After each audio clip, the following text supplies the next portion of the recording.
بسم اللہ والصلاۃ والسلام علی رسول اللہ۔ ایک سوال ہمارے حیدری دارالفتہ اہل سنت میں آیا کہ بعض خطیب یہ شعر بہت زیادہ پڑھتے ہیں، ان کا رفظا حب آل محمد فلیشهد الثقلان انی رافضی۔ کیا یہ امام شافعی کا شعر ہے؟ بھائی یہ امام شافعی کا ہرگز بھی شعر نہیں ہے، امام شافعی کی طرف جھوٹ منسوب ہے۔ ان کا رفظا حب آل محمد فلیشهد الثقلان انی رافضی، کہ اگر آل محمد سے محبت کرنا رفظ ہے تو جنوں ان سے گواہ ہو جائے کہ میں رافضی ہوں۔ وہ بھائی یہ امام شافعی کا ہرگز بھی شعر نہیں ہے، ان کی طرف جھوٹ منسوب ہے۔ علامہ ذہبی کی کتاب پڑھو دیوان الضعفاء، اس میں لکھا ہوا ہے کہ اس کا ایک جو راوی ہے نا، اس کا نام ہے محمد بن محمد الاشعث کوفی۔ یہ رافضی تھا، شیعہ تھا۔ اس شعر میں جو ایک راوی ہے یہ رافضی اور شیعہ تھا۔ تو امام شافعی رحمۃ اللہ علیہ اہل سنت کے امام ہیں، بہت بڑے امام ہیں۔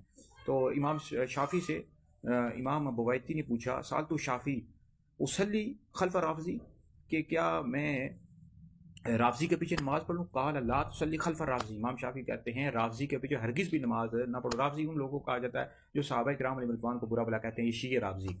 اور بالخصوص افضل البشر بعد الانبیاء حضرت سیدنا ابوبکر صدیق اکبر کو برا بلا کہتے ہیں، حضرت عمر فاروق اعظم رضی اللہ تعالیٰ عنہ کو برا بلا کہتے ہیں، تو ان کو رافضی کہا جاتا ہے۔ تو امام شافعی کا ہرگز بھی شعر نہیں ہے۔ ہمارے معاشرے میں خطہ پٹوار پنجاب میں بعض خطیب ہیں پڑھے لکھے نہیں ہیں، اور اس طرح کی جو ہے باتیں پھیلاتے رہتے ہیں معاشرے میں، حالانکہ امام شافعی کا ہرگز بھی شعر نہیں ہے۔ ہم اہل سنت ہیں، ہم حضور علیہ الصلوۃ والسلام کے صحابہ سے بھی محبت کرتے ہیں، اہل بیت سے بھی محبت کرتے ہیں۔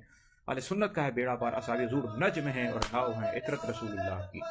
تو ہم صحابہ سے محبت کرتے ہیں، اہل بیت سے بھی محبت کرتے ہیں اور کرتے رہیں گے، لیکن اہل سنت کا عقیدہ ہرگز بھی نہیں چھوڑیں گے۔ اہل سنت کا عقیدہ کہ انبیاء علیہ السلام کے بعد سب سے افضل حضرت ابوبکر صدیق ہے، دوسرا نمبر حضرت عمر کا ہے، تیسرا حضرت عثمان کا ہے، چوتھا نمبر مولا علی کا ہے۔ اب جو بندہ مولا علی کو حضرت ابوبکر صدیق حضرت عمر سے افضل کہتا ہے، ایسا بندہ گمراہ بدین ہے اور اہل سنت و جماعت سے خارج ہے۔ تو بھائی امام شافعی کا ہرگز بھی شعر نہیں ہے، شعر کو پڑھنا بھی درست نہیں ہے۔